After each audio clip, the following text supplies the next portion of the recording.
మాత యొక్క పీఠం యొక్క ప్రత్యేకత ఏమైనా చెప్పగలరా? అంటే మీ మాటల ద్వారా భక్తులు తెలియజేద్దామని చెప్పేసి.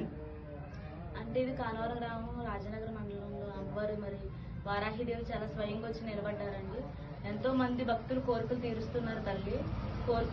కోరిన కోరికలలా తీరుస్తున్నారు. అలాగే అమ్మవారికి ఏదైనా కోరుకున్నటప్పుడు అది తీరలేని పక్షాన్ని అమ్మవారికి ముడుపు కట్టి 21 రోజు కానీ 42 రోజు కానీ పూజ చేయడంతో మరి ఆ కోరిక అయితే తీరుతుంది. అలాగే నవరాత్రులు వస్తున్నాయి, చాలా మంది చేయలేదు అని బాధపడే వాళ్ళు కూడా ఉంటారు.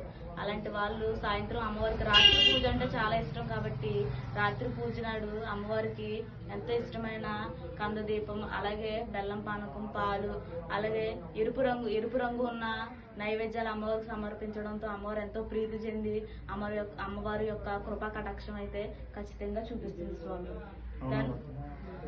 అంటే ఇప్పుడు మేమంటే దీక్షలో ఉన్నాం కాబట్టి మేము చేయగలుగుతున్నాం. అంటే బయట భక్తులు ఉంటారు కదా, వాళ్ళు కూడా చెయ్యాలి, అమ్మవారిని కూడా కొలుసుకోవాలనే వాళ్ళకి, కొలుచుకోవాలి అనుకున్న వాళ్ళకి అమ్మవారు పటం పెట్టుకోవచ్చు. కలశ పూజ కాకపోయినా అమ్మవారి యొక్క పటం పెట్టుకుని అమ్మవారి యొక్క ప్రతిబింబాన్ని పెట్టుకుని అమ్మవారికి ఇష్టమైన నైవేద్యాలు సమర్పించుకుంటూ అమ్మవారి యొక్క నామ జపం చేసుకుంటూ ఆవిడని పూజ చేసుకోవడంతో ఆవిడ యొక్క కృపా కటాక్షం అనేది ఖచ్చితంగా దొరుకుతాయి స్వామి.